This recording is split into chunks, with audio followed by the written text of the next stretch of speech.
welcome back to Drop the Mask. I've got a very special guest today. He has written a book called National Divorce, A Plan for Peace. And this is not some throwaway Tom Woods free ebook. This is a full-length book, and it's great. I got my signed copy here and just finished reading it last week. Welcome, Jason Fry. Hey, glad to be here. Don't make fun of Tom Woods. He hustled that book out like real timely. I love Tom Woods. I'm teasing. Yeah, I'm a fan as well. It's a collection of podcasts with no sources, however. It's, again, I was passionate about adding to the literature, so there's more to mine than that, for sure. No, it's great. And my pleasure. Thank you for being here. Tell the people watching a little bit about yourself. Yeah. So I am a fifth-generation Texan. I've been in Texas my whole life. My people came in the late 1850s. I have been in church work. I've been in retail. I've been in state government doing health and human services. I have written 3 knife-making books. I'm a knife maker on the side. This is my first book about politics, but not my first thing I've ever had to say about that. So I wrote for the Texas nationalist movement for the last 7 years, promoting the idea that Texas should be its own country. And I used some of that material in the book, of course. But anyway, I've been married 26 years, got 4 kids. I mean, I think I'm stable. My wife might argue otherwise. There's no telling. But anyway, to me, I'm a regular guy. I don't. Yeah. A regular guy who wants to break up the country. Gently, but yeah, I think this topic is really country. important because, yes, peacefully, plan for peace. It's right there. But yeah, I think it's really important topic because to me, it's maybe the only practical way to make significant progress toward freedom. And even the best government just cannot handle the needs of 300 million people. It's too big. For sure. If you give me a group of 100 people working together in society, I know I can have a strong influence. But with millions, no way. My voice is going to be drowned out. 500 people or 1,000 people, but it doesn't need to be. I mean, there's some limit, China. right? But for sure. Of course, yeah. So peaceful separation sounds like maybe our best option at this point. So let's start with just the term national divorce. Why use this metaphor? And what's the elevator pitch for why we need divorce now? Mm-hmm. So there have been groups working on independence through legislative referendum for years and years and years and years. The Texas group was founded in 2003. There's a New Hampshire group. There's a California group. There's some in the northwest. So separation is not a new idea. But a couple of years ago, Marjorie Taylor Greene threw out this thing on Twitter about we need a national divorce. And the whole world went bonkers, right? Which is sort of appropriate because she's a sitting congresswoman. And she used this term that had never hardly been used before, just dropped it like a bomb and walked away. But those of us who've been active in working towards that goal immediately came back and said, well, that's a slogan, not a plan. Like, how do you want to, what are you even talking about, right? It's catchy, though. It's catchy and people understand it. And so part of the reason to write this book was to intentionally link the legislative efforts of independence with this social rhetoric, this slogan of national divorce. So that's one, because it was a slogan, not a plan. I'm not a super awesome predictor of things, but I'm going to make a prediction here. I predict that 47% of people are going to be grumpy in November. Right? Regardless of how the election goes, there's going to be a chunk of people that are kind of grumpy about how it went, right? To me, it made sense to get out ahead of that with a message that said, yeah, but we could all chill out. We could go our separate ways and it'll be okay, right? So that's the other reason. I tell the story, I think I put it in the book, that there was an incident on the border down at Shelby Park in Eagle Pass, Texas, back in late January, early February. And the park there along the river was a major crossing point for people coming into the United States without documentation. Okay, so they're coming across the river at the park, going through the park that was public, into the United States. The federal government had maintained, literally air quotes, operational control of that area. Right, they were allowing, empowering that movement of people, and so the state of Texas did a little bit of legal research and figured out, well, this is a public park, but it's not a federal public park, like it's not federal land. So the state of Texas locked the feds out and decided to maintain their own operational control of that situation. So what you ended up with was feds on one side of the fence lined up, and Texans on the other side of the fence lined up. And I believe firmly that nobody there intended to escalate anything. I believe that based on the fact that it didn't escalate. But it crossed my mind that we are one bad guy in the bushes or one scared person not following orders right away from something going really, really sideways really fast. Like every single gangster movie has the drug lord standoff where everybody's standing there pointing guns. And there's this 1 second of, are they going to shoot? Maybe they'll not. But then they always do and everybody dies, right? I mean, I saw Shelby Park like one of those. It was, everybody was lining up. And even if nobody wanted to fight, there was this potential that it was going to happen anyway. And so that was what really prompted me to start writing. Is, golly, this thing could go Archduke Ferdinand or Fort Sumner like immediately, and nobody has said, "What if we chill out?" So that's what I was writing for. Yeah, for sure. On the border, I mean, you're hanging out pretty close to the border right now. Excuse me. What Yeah, kind of impact is that having on Texas politics, just on the situation and people's daily lives in general? Is it really as big as the media sells it, at least the right-leaning media? It is simultaneously huge and inconsequential. So you can't deny the reality that literally millions of folks have come across the border without documentation, some with minimal, screening. And every one of those people has to live somewhere, has to eat something, And so even if everything was cool, you have increased demand for housing and groceries. What happens when you increase demand? Right. You increase prices, right? So they want to say inflation is entirely a monetary policy problem because of increased whatever. They're also artificially enabling increasing demand by letting in more consumers every day. Okay, so that's real. That impacts every single person in the economy. I've got a friend or two down here who, their private property is fairly unprivate. Folks wander through all the time. Their stuff, steal their things. And is it stealing? Like if you take some food to eat? Sort of not, right? I mean, you can make a case both ways, I guess, that if I was hungry enough, I would stop at the nearest whatever I could find and get something to eat, right? Probably. Sure. But when you have 1 million people or 2 million people doing that, and some of them, don't have that moral background, I guess. They don't see it as an exception. They see it as a rule to take. It's a problem. So, I mean, that's the way I would put it. Is it like individually they are, Trump say rapists and murderers and all? I mean, is it that they're bad people? Nah, I don't think so. Some of them are. Yeah. It's that we have no idea who they really are, and that there's literally millions of them that we don't know who they are. And, even if you wanted to say that they're asylum seekers, okay, there's a process for that. We suck at it, right? Like we don't have a good process for getting those people through and getting them asylum. Right. So the whole thing is just a giant government dysfunction in my mind. They don't secure the border. Neither do they process the people that come across. Neither do they just don't do any of their jobs. That's what it amounts to. So in my mind, yes, it's a huge mess. But again, I would.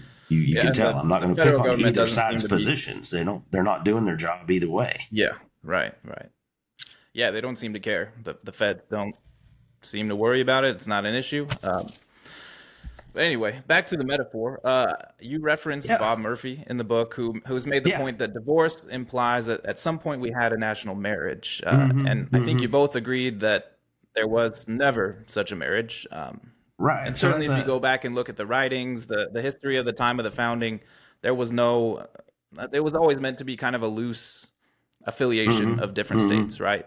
So the federal Yeah. government So was nothing like what it is today. nothing at all. Nothing at all. So let Sorry, me go chase ahead. a few points there. No, I think the internet's kind of it glitching sure out could here. be. Maybe It I'm sure could talking over you. be. I'm sorry. No, it's okay. So one point would be Bob's point that there was no Yeah, national marriage. So you yeah, didn't decide to be an American. I didn't decide to be an American. I was born here. That's been. I mean, it's a existential fortunate circumstance, I guess. But I didn't choose this government. Neither did you, and neither did my parents or my parents' parents or my parents' parents' parents. Right? You have to go a long, long, long way back before you get to the person in our history that decided this is the government I want to live under. The rest of us just got it. That is the yep. opposite of, I really like that one. Maybe we should hang out forever. And in fact, let me make some vows. I'm going to hang out with that one forever, right? Mhm. Stand before your God and your friends and you say, till death do us part, right? I take that seriously. I've been married a long time. I did not do that with the United States, though. There's no such thing. There was no such moment where we all pledge allegiance forever, even though they make us say a socialist pledge of allegiance. Don't get me started on that piece, but it's not the same. It's not the same. Yeah. Another angle would be, as a Christian, divorce is bad. there's no there's no argument to say divorce is great. We should have more divorces. We should do it faster and cleaner and more often, right? That's not a thing. Divorce always represents a failure in some way. And so to advocate for national divorce feels funny. I mean, honestly, as a person who's been raised to believe that divorce is terrible. Um, and so I had to wrestle with that some about, is this the rightest answer? There are situations in which divorce is the best bad answer, though. I think we're in one of those. So when I advocate for, a national divorce, it's a metaphor. It does not imply everything that divorce carries with it. It doesn't imply marriage. It doesn't imply right and wrong. It doesn't imply that we're committed to the government at the level we're committed to our spouse.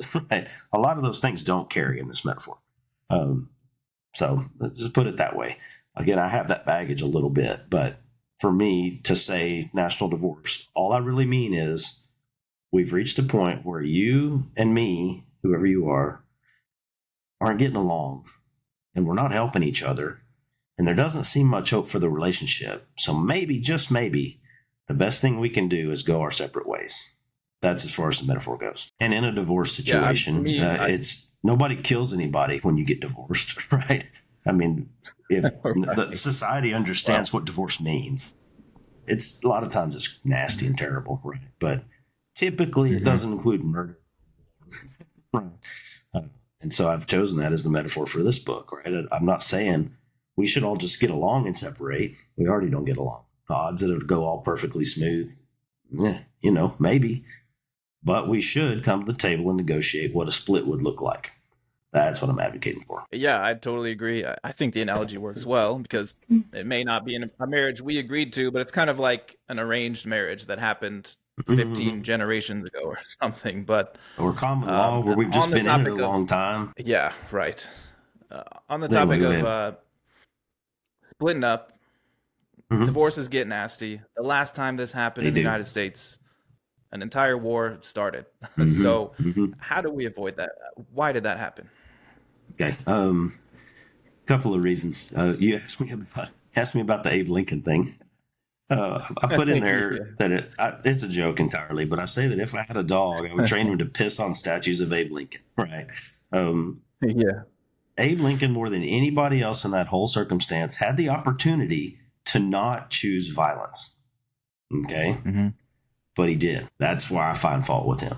He said, "I would rather kill you so that we can have it my way, and just let you go your way." That Yeah. makes him not a good guy. I don't care how, morally, probably he was wrong. I think slavery is terrible. Don't get me wrong. But the fact that I'm going to kill you to make it the world my way, that's a problem. So that is part of what I argue is that, in a negotiated split to escalate to, oh, and I'm also going to kill you now, right, is criminal in a marriage. It's equally criminal in politics, in my opinion. So let's chase a couple of angles on that. Anytime you talk about secession, somebody always says, "Well, how'd that work out for you last time?" Right? And it's an appeal to the Civil War. But in my mind, that is the same as a wife beater telling his wife, I almost killed you last time you tried to leave, and if you try to leave again, I'm really going to kill you this time. Right? It's maintaining this bad relationship by the threat of force.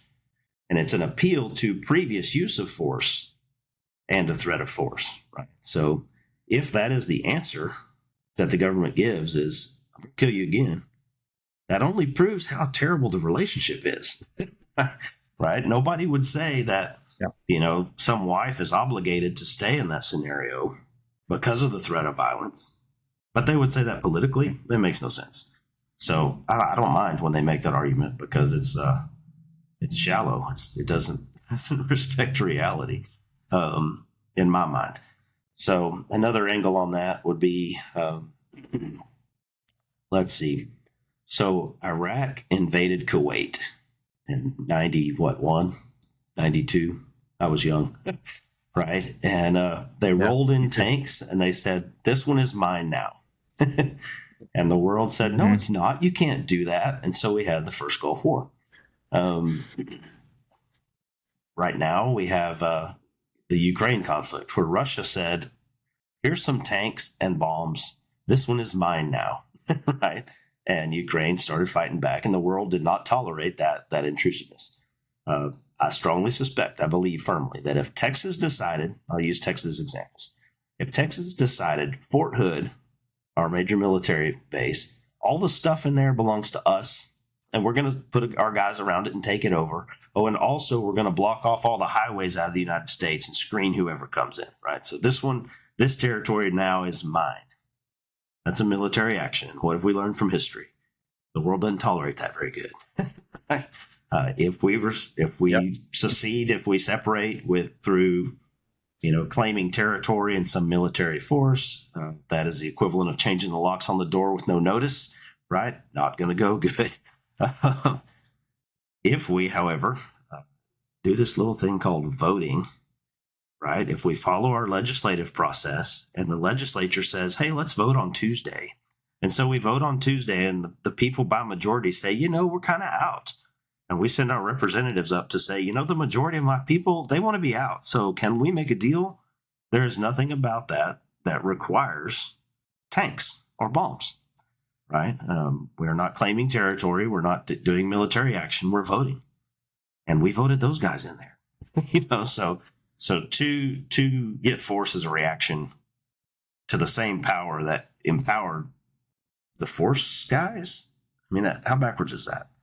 Right. So that's my take on it, is that the United States would have to turn its back on its own values to pursue a civil war against a leaving state. I would also say, though, that, the United States, the federal government is so good at its day job that parts of us want to leave. So is it possible that they would do the job poorly and escalate anyway? I think it's possible. I don't hope for that, of course. Otherwise, I wouldn't be out speaking a message of peace, right? But I would be foolish to deny that it's a possibility.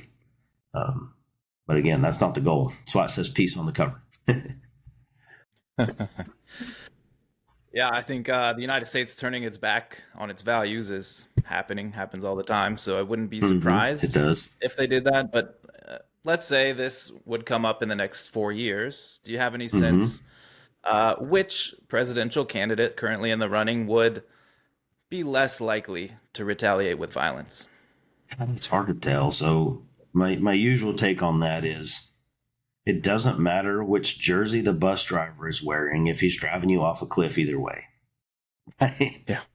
Right. That's my final answer is neither Trump nor Harris, nor Trump nor Biden, nor Trump nor Clinton, it's not been my lifetime since we have had a choice of a presidential candidate who was going to make the government smaller, make spending less, or make taxation less, or quit meddling in social issues, right? A good example of that is prohibition. So, literally 100 years ago, the government decided alcohol's terrible, we should not do that. And then 20 years after that, oh, alcohol's fine, we should do that again, right? The government has never not meddled in personal choice. So that's one answer. It doesn't matter. California deserves a government that suits it. Texas deserves a government that suits it. We're never going to have that as long as we're under one giant umbrella. So that's one answer. Off the cuff, though, I don't trust either one of them very well. Trump, in my mind, is kind of erratic. I mean, he has a book called The Art of the Deal, so maybe there's this small chance of hope that he might negotiate. Maybe. But also, I don't trust his gut reactions, personally. Harris, is against almost everything I'm for, to be fair. She also is a former prosecutor who enjoyed enforcing the law in her own way. I think there's some accusations anyway that she made fun of herself smoking marijuana while she was prosecuting marijuana cases. I mean, her ability to enforce a technicality to her own advantage gives me pause, right? In a separation situation. Don't trust either one, to be honest. This is the first election I've been truly conflicted, honestly, because it's the old Princess Bride battle of wits, right? Both cups are poisoned. I can clearly not choose the wine in front of you. That's my take. Good reference. Yeah. No, I'm with you, man. So, I mean, you give a lot of reasons why. Let me back up a little bit. If you're going to divorce, you want to try some things first before you get that final for sure. Saying, yeah, we're splitting up. Why have we not been able to just vote the right people in that will fix all this? Okay. Couple of reasons. Number one, if me and my spouse are in a bad spot, we have the opportunity to reach out for assistance. We can go to counseling and see a professional whose job is to bring that relationship back to some kind of harmony, right? There is no such thing in politics. There is no national marriage counselor, partly because there is no national marriage in the sense of it's not two people, right? These two sides are, I'm going to make numbers up, are 150 million people apiece. Even the two, if we want to just pick a state government versus the federal government, I mean, we're 100,000 Texan government people against 1 million federal government people. You can't negotiate a deal between that many people, right? You can't solve a grievance between that many people. There's too many stakeholders. So that's one reason, right? There's no way to attack the problem directly, right? Because it's too diffuse. Another answer to that question would be, why couldn't we just elect the right people, right? So Wyoming is my favorite test case because Wyoming has 2 senators and 1 representative. And so the best representation that Wyoming gets, it's proportional, sure, fine. But the best representation they get is 3 out of 538 in all of Congress, right? So if Wyoming elected 3 of its finest, which don't actually run for office most of the time, the finest ones don't. But if they had the 3 best guys in all of Wyoming, or women, whatever, they would still only represent the tiniest fraction of the federal legislative body, which is only a fraction of the full power of the government. You see where I'm going? So I use the example of the Tea Party guys. So back in 2012, 13, 14, we elected some pretty dadgum conservative representatives, Ted Cruz, Thomas Massey, guys like that, that are for, at least they're on paper, they're for things I believe in. How much progress have they made?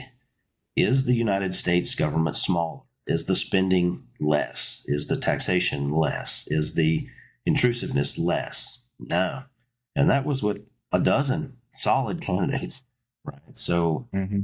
I don't think it's possible. I mean, I think the system is just too large to put in a quality person or a dozen quality people or 500 quality people wouldn't tip the needle, probably. Excuse me, struggling with this cold. So It's all right. that's my answer to that. Now, at the local level, can you elect a mayor that'll make a difference? Absolutely. Can you elect a county commissioner? Yeah, for sure. Right. I can look those guys in the eye. They might be my cousin. I can shake their hand. Have you ever tried to contact your national representatives? On paper, you can. In practice, you never get to them. You never get to them. There's too many layers. You get to their assistant's cousin, right? And they'll reply. But if I wanted to call Yeah, Ted right. Cruz, I could not call Ted Cruz. I can't talk to Ted Cruz ever. And so, is he really a representative of mine if I can't ever get to him? No, he's not. That's why we can't just elect good people, in my mind, because they're so far away and the power is so concentrated far away from the individuals that we vote for. 100%. So I guess, is there an ideal size for a state or a country? Does smaller always equal better, or is there some level where it's just too small? So, I don't know. I dug into it a little bit in the book, leaning heavily on the work of Ryan McMakin from the Mises Institute. He has a book out Mhm. arguing that smaller is, in fact, better when it comes to economic freedom, when it comes to the lack of corruption, right? There's a correlation between bigness and corruption. Uh, so that's one angle, that there is plenty of scholarly research, and I skim across the top of it and summarize that smaller is better than bigger in many, many important ways. Let me go another direction with that. So everybody always says, I always say, it's repetitive, redundant, boring. They say, well, Texas can't survive on its own, or Rhode Island can't survive on its own for sure. Definitely not Rhode Island. Right? But Mhm. nobody says that about Luxembourg or Monaco or the Cayman Yeah. Islands, right? So there are tiny, tiny countries all over the world, and nobody says they have no right to exist. However, if you say that a small state wants to be an independent country, people immediately will say, you can't survive and you have no right to exist. So there's definitely this argument of it's good for them, but it's not good for us. So that's my take Yeah, on it seems that. like Um, seems go ahead. like they can't get past, like, if you secede, suddenly you're an island. You can't cooperate, excuse me, with anyone. You're stuck by yourself. I don't know why that is. Right, because nobody ever makes deals with anybody that's around them. That's like saying Yeah. I talk about the rebound relationship right? in the books. Like, if you break up with your girlfriend, that doesn't mean you can't date anybody ever again, ever, right? There's even Right. some Yeah. cultural expectation that you're going to get back on the market and try to find somebody else, right? You can argue that Hmm. politically a little bit also. You don't want this the whole rebound relationship scenario where you take the first one that comes along and it's going to go south fast because you're making dumb choices. You don't want that. But there's no reason you couldn't seek confederation or relationship with other partners politically. So whether it's a group of states in a free trade agreement or mutual defense agreement, or a group of countries, so there's no reason necessarily that Texas and Mexico, or Arizona and Texas, or Arizona and Texas and Mexico couldn't make a mutual defense treaty or free trade treaty uh, with or without the United States. It's irrelevant. We can make deals with our neighbors, just like you can with yours and I can with mine. Yeah, let's say Texas did secede. I expect some other states nearby would probably want to do the same thing. I would Uh, expect so as well. do you think that those states then combining up to form a new federation would be a positive thing, or no? It's hard to say. You know, the vision for the Texas independence people has always been Texas independence. We are singularly focused on that. This book, Mhm. I take that and expand it a little bit and say, yeah, but every state has that right. Okay, that's different Yeah. than saying Texas should. Saying every state is capable. That's my argument. Um, So again, in that scenario, should those free states be able to realign however they want? Absolutely. One of the the international secession experts, Dr. Matt Kvortrup from the University of Cambridge in England, he read my manuscript. He gave me a nice cover blurb. I used his material some. He makes the point that why would you jump out of one relationship just to jump back into another, right? I mean, if you're, he makes the rebound relationship point from a political standpoint, right? To get so desperate for a partner that you jump right back in, I don't know. I don't see that as the most helpful way.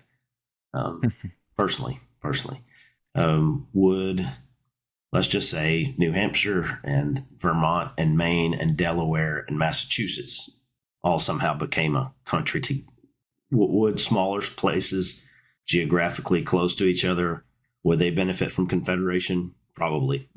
I don't think those that I just named off the top of my head will join together.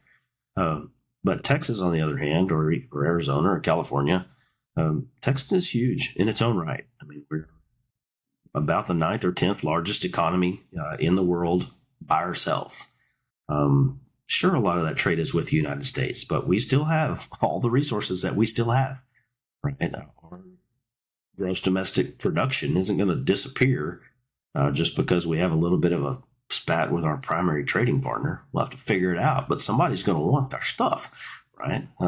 So that's my take. You talk about how small. Murray Rothbard talks about the individual as the smallest minority. So there's some tiny case to be made for I'm a sovereign citizen. Those guys, I think that's also very silly. Sorry if you are one. But to say I am my own government and you're not the boss of me, that's kind of a 4-year-old argument, right?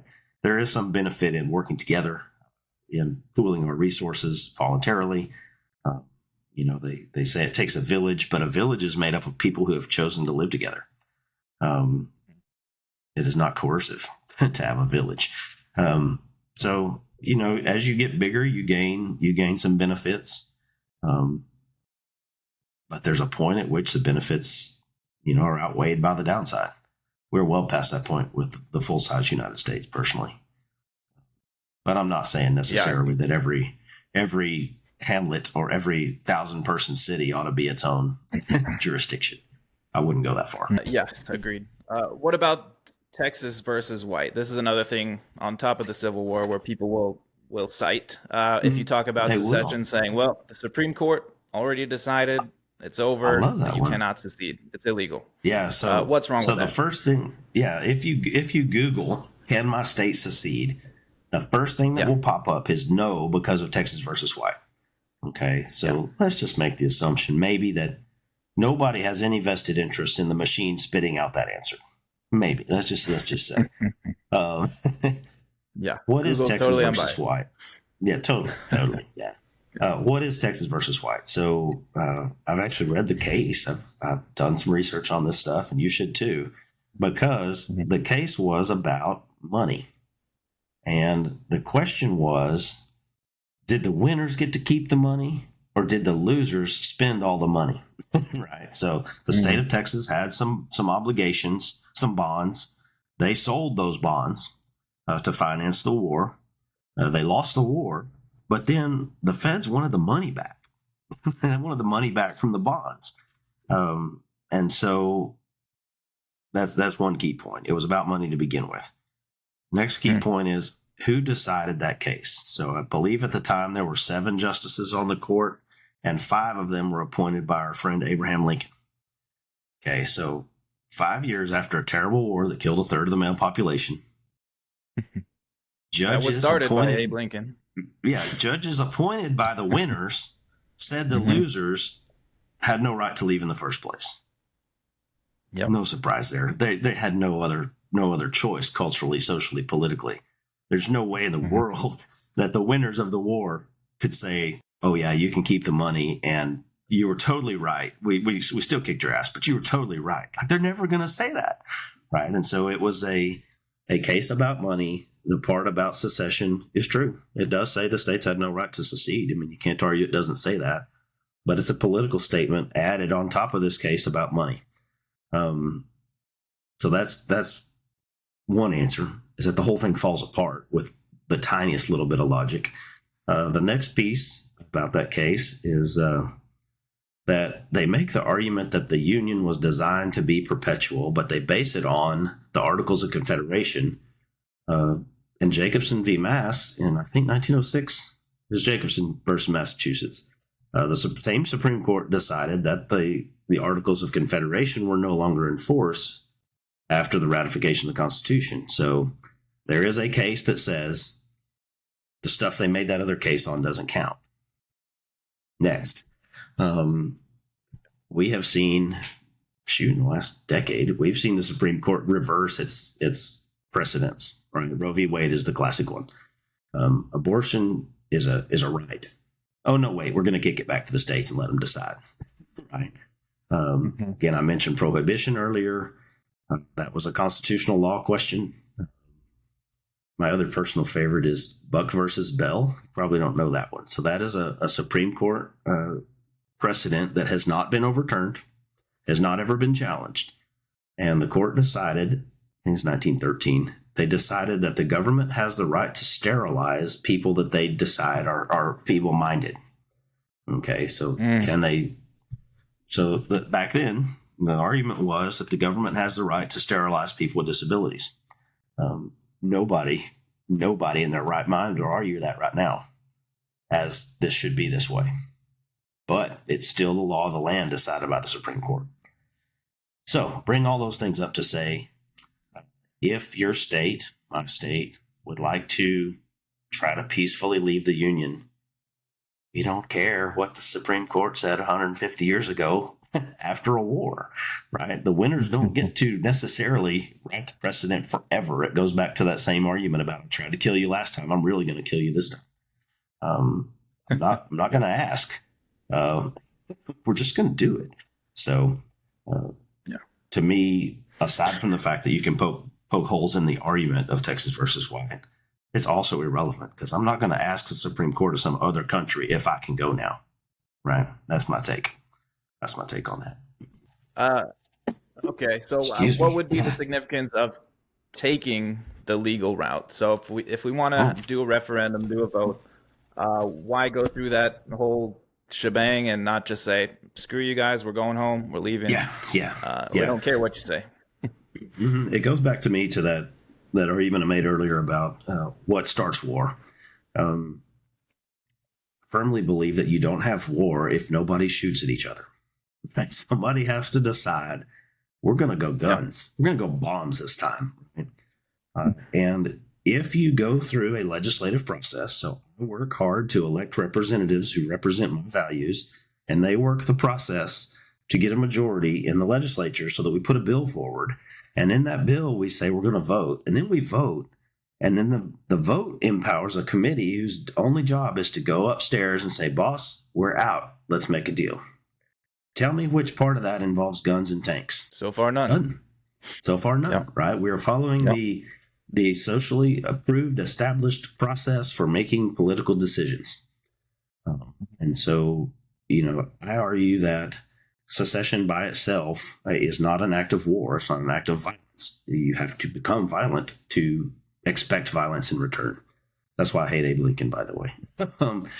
But that's the case that I make, that there is nothing about the process that put those guys in power that can't take the power away from them without any expectation of violence or retribution. What's going on with Texas right now as far as secession? I know there was a referendum on the table for a while. I've been hearing about it, but I haven't heard anything lately. I can tell you all about that. So 2 legislative sessions ago, for the first time in recent history, we had a bill filed calling for this referendum, right? Now in Texas, I'm going to make numbers up. There's 5,000 bills filed or 3,000 bills filed or something, and 400 of them passed. Like, just that it was filed doesn't mean it's going to happen, right? That's the legislative process. It's the same at the federal level. But we got our bill filed. That's a major deal. The next legislative session, our bill was filed again. So two sessions in a row now, we have had legislators willing to put on the table the idea that we should make a law that says we get to vote. I tell the story. I don't remember if I put it in the book or not. I've told it a few times. There's a university down, I believe, in Del Rio, like UT Pan Am or UT Permian Basin, or there's some little side function of the University of Texas system. And in order to have PhDs at that college, they needed to align with the bigger system. They could only do master's degrees unless they were connected to the mothership, right? And it took them 7 legislative sessions to get approval to do that. That was a good idea to begin with. Why did it take them 14 years of advocacy to get something that was a good idea already? Because that's how awesome and effective and smooth the legislative process works. So if I have this idea of Texas independence and we get it filed and it doesn't pass, I don't care. I just file it again, right? Because I expect that the process takes a while. So that number next would be this election season. We have 12 or 13 individuals who have won their primaries or are running unopposed or are in, they're in good shape. Right? So we're going to have 12 or 13 representatives in the legislature this time who have signed a pledge to work towards a referendum. Now, they're not pledging to secede. They're not pledging to, shoot the middle finger to the U.S. on a Tuesday. They're pledging to go through the legislative process. So we had one guy that signed on last time. We had about 8 guys, I think, that signed on the one before.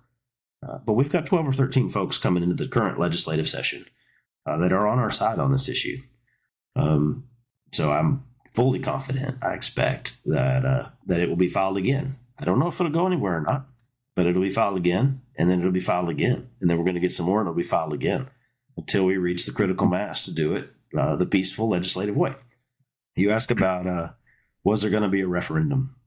Sort of. Let me tell you about that. So Texas does not have a referendum process. So in California, for example, if you get enough signatures, you can put anything in the world on the ballot, pretty much. So they've had all kinds of weird stuff, like should we, as a state, outlaw mountain lion hunting? That's my favorite. Why does the public need to vote on that? But that was one. They voted on it. You can't hunt mountain lions in California anymore because the public decided, because some people put enough signatures out to get it on the ballot. Okay, cool. Okay. Whatever. That's their rules, man. Their place. I don't care. But Texas doesn't have that. So there is no way to force a question on a ballot in Texas through the existing legal process. So that's step 1. Step 2 is the party primaries do have the authority to put out advisory questions. So the Republican Party can ask Republican primary voters, do you want to abolish property taxes? Yes or no? Do you want school choice? Yes or no? Do you want to ban abortion? Yes or no? I mean, they can ask whatever the heck they want. It's statutorily pretty open. And they do ask hot button questions to try to get a sense of what do the voters want. Right? It's not binding. It's an advisory poll of exactly the voters. Yeah. It's not a hey, what are you going to vote? It's a mark of voting by the voters. So it's the most precise poll possible. So the state parties have the authority to choose what questions they ask. Next, there is a never used, hasn't been done since they put this law in place, but there is a procedure by which if you get enough signatures, you can force the party to put the question on the advisory questions. Okay, did you follow that? It's pretty deep. And that number of signatures is based on a percentage of the amount of people that voted in the previous election. So it fluctuates. It's not like you have to have 50,000. It moves. Okay, so this particular cycle, the Texas Independence folks needed about 97,000 signatures to force the Republican Party of Texas to put an independence question on the advisory questions of the primary. And the question usually is, should should the state of Texas reassert its status as an independent nation? Is the way we like it. And it was just going to be yes or no as a poll, basically, but of the voters. There were some reasons why that didn't go forward. But again, I don't want to get too far into that. There was a lot of political maneuvering and shenanigans. We were close, man. We were close. We had 130,000 signatures. We were way over the limit. We had a good legal case for why the way we did it was good.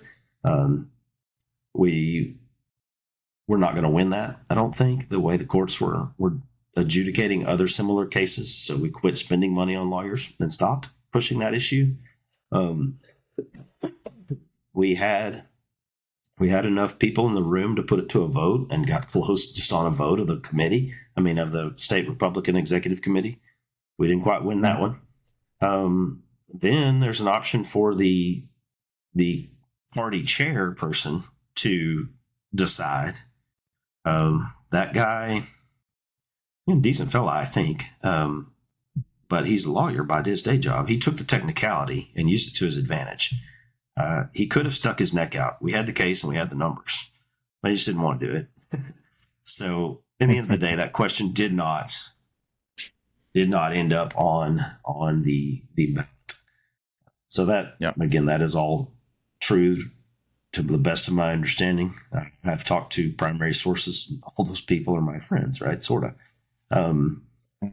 So I can tell you with certainty that, yes, there was almost an advisory question, but no, secession was not on the ballot in Texas. That would have been a non-binding referendum to push the party to follow its own platform, because we already have pro-independence planks in the Texas Republican Party platform and Libertarian Party platform also, by the way. Yeah. Okay. Fair enough. So one last topic I'd like to hit before we close out here. I found the chapter that you wrote for Christians really interesting. And I'm not exactly Christian myself, but I do connect with this. I think it's very much worth thinking about. So some Christians will cite the Bible. They'll take issue with trying to fight the state. And they point to the verse where Jesus says, give to Caesar what is Caesar's, and just take that as a blanket statement that we should just let it be.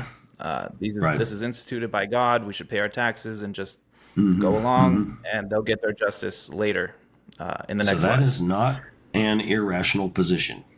Okay. Again, I have a master's in Bible. I was a minister for my day job for a while. So I'm not totally speaking out of my left ear here. I've got some background. The give to Caesar what is Caesar's was a dodge on a direct question. So what was the question there? Do you remember? The question was, is it lawful to pay taxes to Caesar or not? It's a yes or no question. And what was the answer? Oh, Caesar can keep Caesar's stuff. You should do that. Right?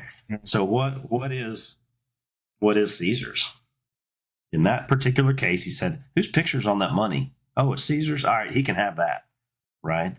So you could say, I believe, okay, so if I work in my backyard and I grow some wheat, and the government says, you owe me 25% of that wheat, I didn't have Caesar's picture on it. I did that. You have no right to it, right? That's the fruit of my labor. Now, if I trade that, if I participate in your economy and trade it for fiat money with your picture on it, yeah, maybe I'm participating. So first thing I would say was that was a dodge. That wasn't an answer to a question. Right. Next would be, who was Caesar? So Caesar was the political ruler of the time. I would balance that with what Paul says in Romans 13, where he talks about the government that's established is established by God. And if you go against that, there are certain consequences. Right. But I think they're earthly consequences is the point that he makes. The government holds authority to punish those who do wrong, and it holds no authority to punish those who do right. So you're not wrong to participate in that system. If you believe that I'm morally obligated to pay my taxes, cool, do it. However, I don't think the Bible says you're morally obligated to fund a war in Ukraine, or you're morally obligated to fund, tampons in the boys' bathrooms, right? So there are some points at which, is a Christian morally obligated to fund Hitler? so, really, right? So there's some point, and Paul said, but also for conscience, right? There's some point at which even the Bible allows, I've got to decide for myself. I've got to do the best I can with what I understand about the world. He talks about give to Caesar honor if honor is due, and revenue if revenue is due, and taxes if taxes are due, right? So we'll say, well, you have to pay taxes, but do you have to pay honor? I don't know. Like, what if somebody's dishonorable? You can withhold honor. So if they spend your taxes on bubblegum and Cracker Jacks, can you withhold your taxes? Like, it's the same sentence in the Bible, right? So I make the argument that, to me, to go with the flow and, participate in government and pay your taxes and all that is a biblical option. There's nothing in the Bible that says you shouldn't do that. I would also say that it's not quite that black and white. And so there is a case to be made that the most Christian thing you could do is tax evasion. Right? Don't participate in these systems that work against, your values. I would say the Bible is clear to me anyway that sometimes has consequences. A good example would be Daniel. For those unfamiliar, Daniel and his friends were in exile in Persia. They said, we don't want to eat food the king wants to make us eat. They're making us eat unclean food. We would like to eat vegetables. So they negotiate this deal, and they eat vegetables for a time, and they end up stronger than the people eating all the king's food. And so the king says, cool, man, y'all can eat vegetables from now on. And in fact, let's make everybody else eat vegetables. So they won that one. But the next one was the king said, oh, and by the way, I have this golden statue of myself, and everybody in the whole country has to bow down and worship that golden statue. And the same guy said, can't do that. Sorry, boss. We can't bow down and worship your idol. And do you remember what happened to him? You know that story? Threw him in the lion's den. Is that the one? That's later. That's actually the third example. Before that, they threw them all in a furnace. so they threw them into a fire. Oh yeah. And they were rescued out of that fire by an angel. And everybody was amazed, and they went on with their life. But then eventually later, another story comes along where the government says, you're not allowed to pray, period. But Daniel prays anyway. And the bad guys catch him praying, and then so they throw him in with the lions, and God saves him from the lions. My interpretation of that story is, you are free to stand on your values, but the government may still smite you, right? You may win. You may negotiate on your values, and the government says, cool, that's a good idea, like the vegetables. Or you may stand on your values and they say, not cool, we're going to throw you in with the lions or the fire. That the government has that option if you rebel. Rebel is a word that Paul uses as well. So if you say, I'm not going to play, there's potential for earthly consequences to go with that. I would say if you say, I'm going to break my spiritual principles, there's heavenly consequences to go with that. So it's a trade-off. That's why Paul, at the end of the day, says, kind of, your conscience is going to have to decide. So that's the way I take it. Is that, to me, negotiated separation is not rebellion. It's not violence. It's not unbiblical. It's not prohibited. But it carries with it the risk of retaliation by the secular government. That's the way I interpret the scriptures there. So anyway. Considering that Christian nationalism is in the news a little bit, and there's this group of folks that think, we ought to be a Christian nation. And as a Christian myself, I thought, well, let's look and see what Scripture has to say about that. So that's where I land. It's an option on the table. It is not like advocating for some sinful thing, but it is within the realm of possibilities. And that's as far as I stop. I don't go so far as to say, and so we should. The Bible says we should separate. Now, there are examples of that. So the Bible says it's possible, but I don't think we have any guidance on whether that's the best course for now or not. Yeah. Like I said, I'm not particularly religious, but I do often wonder if I waste my time doing this. Should I just, go along and let God handle it? And I really don't know what the best way is, but that's a I think appealing option sometimes. There's something to be said. What's that? So that's a pretty appealing option sometimes, is to just say, It is, well, yes. God's going to handle it. And that's true. I think that's a biblical option, is to say the government's going to do what the government's going to do, so I'm going to feed my children and be nice to my neighbors, right? I think there's absolute validity to that perspective. Yeah, and I don't. Excuse me. I'm not mad at anybody for doing that. I think though that if you think of government as a relationship, we're in a contract, which I have some problems with that too, but that's beside the point. If you think of it that way, you could say that they have not lived up to their end of the contract, and therefore separation is perfectly valid. So to me, that brings it around to the divorce conversation and the analogy again. So well, let's talk about that too. I put that in that same chapter. So there are comments from Jesus on this metaphor. Okay. It doesn't directly translate, because we're not talking about man and wife here, but it's comments on the concept of separation there.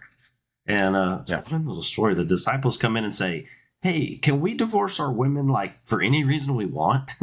Please, right? That's the kind of the tone they have. And Jesus says, no, you can't do it for any reason. Only the word is pornea, right? Which you don't have to be a linguist to hear porn in the word pornea. And there's that means something. So no, only for like the really bad sexual stuff, right? That's the word that Jesus says. That's the only reason why divorce is even a thing. So you can't divorce her for whatever, because she burned your toast, right? But there are some grievances that rise to such a terrible level that divorce is permissible.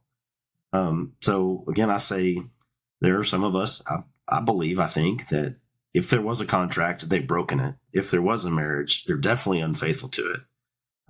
At a level where separation, I think, is the best course. I also would acknowledge that there are people who would say, yeah, the federal government's terrible, but not to the level of the egregious, nasty stuff that warrants a divorce. Well, okay, that's a fair position as well. But that's my take on it, is that as a metaphor, Jesus allows, there are certain circumstances, certain egregious levels of unfaithfulness that do justify a split, but that it also shouldn't be taken lightly, and it shouldn't be for any reason at all. So. Yep, man, I think that's a good place to close it out. Thank you so much for coming on. Where can people go get your book and support you? I have autographed copies at www.national-divorce.com. Got a dash in there is important. The book is called National Divorce, A Plan for Peace. Again, I put peace on the front on purpose. Right? We're not advocating for war. We're not advocating for violence. We're advocating for localized self-rule. We're advocating for, you can have it your way over there so long as you let me have it my way over here. It seems like a nice solution to me. So national-divorce.com for autograph copies. It's also on boring places like Amazon. If you want a Kindle copy or whatever.